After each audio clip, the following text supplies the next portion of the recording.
बसेरा हो राजी भगवान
देखते हुए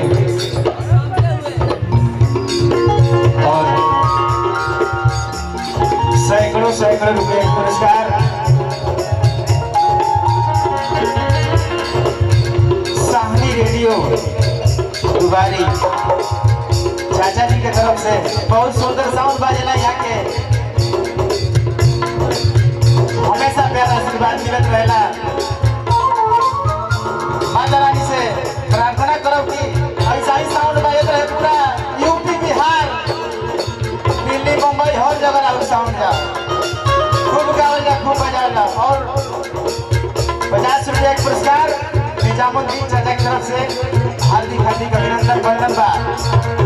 आ जाओ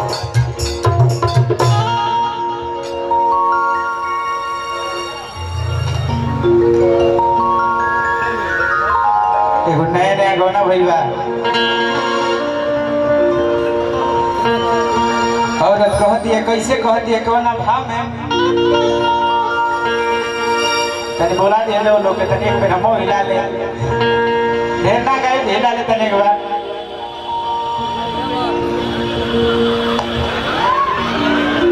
एक बार हिलाई कि ना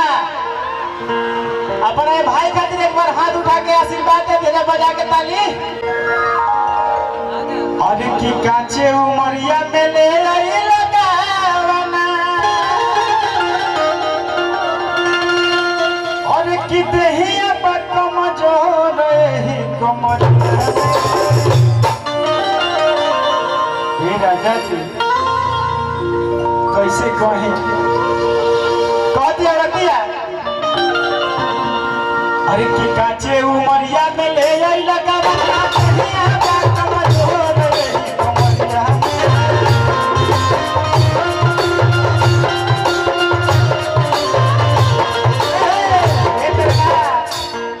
तने भाव में थोड़ा सा अरे की काचे उमरिया में ले आई लगावना अरे की है देहिया पर कमजोर ही कमरिया यही कमरिया पूरा के अरे तोहरा तो होला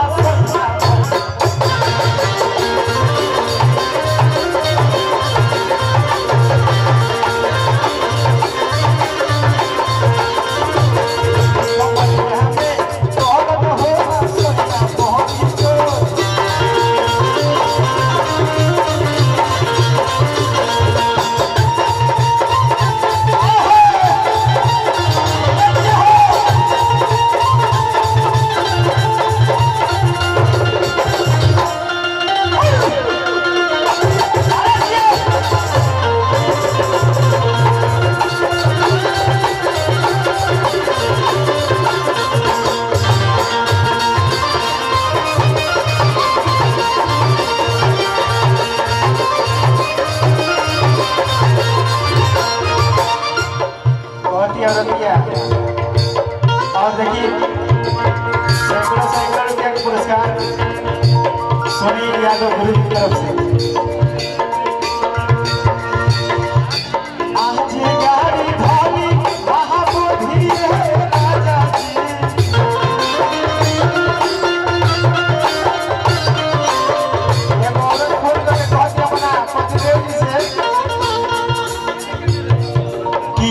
भौजी गाड़ी धोली आहा बुझिए